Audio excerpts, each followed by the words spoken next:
Nais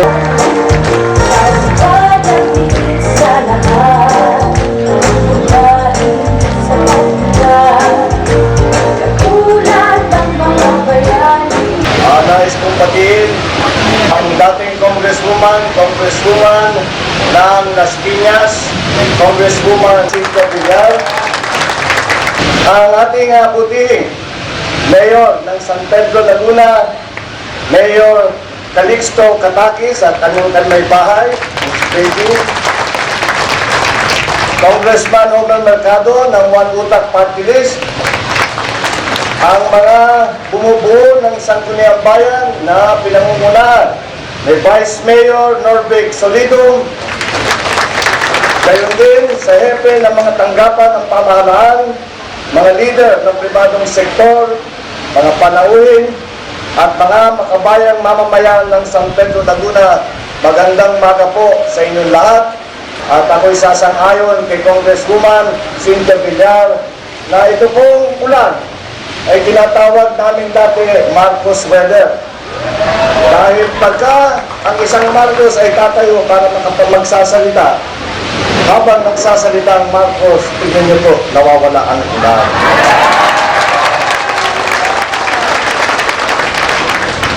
Sa ngalan ng aking pamilya, ipinaabot ko po ang malugod na pagbati sa inyong lahat sa matagumpay na paggunita sa ika-114 ng araw ng kasarinlan.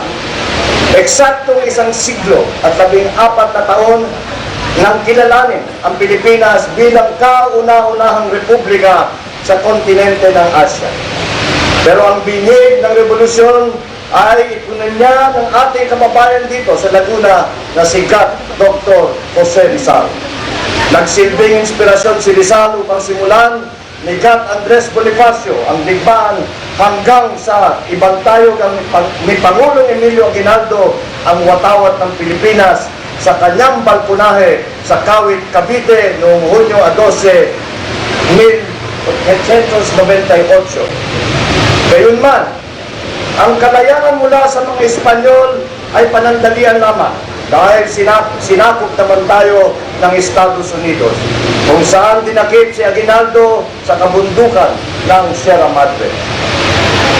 Ang mga natitirang revolusyonaryo ay binansagang tulisan at bandido at ang lumaon ay minarkahan silang mga rebelde at mamamatay tao.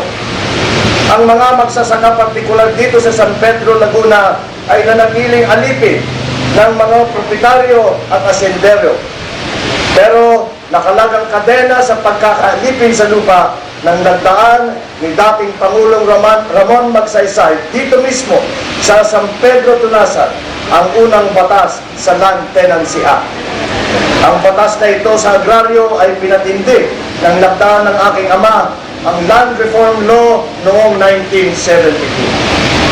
Ang kalayaan ay dapat na may katumbas na katiwasayan ng buhay dahil higit na masarap tikman ng kasarinlan kung hindi kumakalam ang sikmura. Mga pagbabayan kong taga-Laguna, ang ipinagdiriwang natin ngayon ay kalayaan mula sa pananakop at pang-aabuso ng mga dayuhan. Pero ang anumang pang-aabuso sa kapangyarihan ay dapat natin laging bantayan at ipaglaban kahit sa panahon ng kapayapaan tulad ngayon. Ang demokratikong institusyon ay nakasandal sa pagkakapantay-pantay at paggalang sa saligang batas. Ang kalayaan din ito ay pinagtanggol ng ating mga veterano sa ikalawang digmaang pandaigdig laban sa Japanese Imperial Forces. Dito sa ating bayan ng San Pedro, dapat natin kilalanin ang kabayanihan ng ating pinakamamahal na si Captain Abelardo Remo Quillo. Hiniraan ni Kapitan Remo ang kanyang buhay upang palayain mula sa kamay ng mga dayuhang Hapones ang bayan ng San Pedro. Kasama rin si Remo Quillo at iba pang taga San Pedro nang kupkupin at salakayin ang concentration camp sa Los Baños.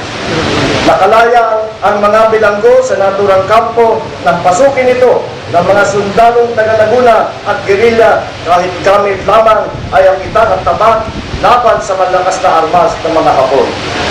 marami sa ating kababayan ay pumimbuwang sa naturang pagsasalakay.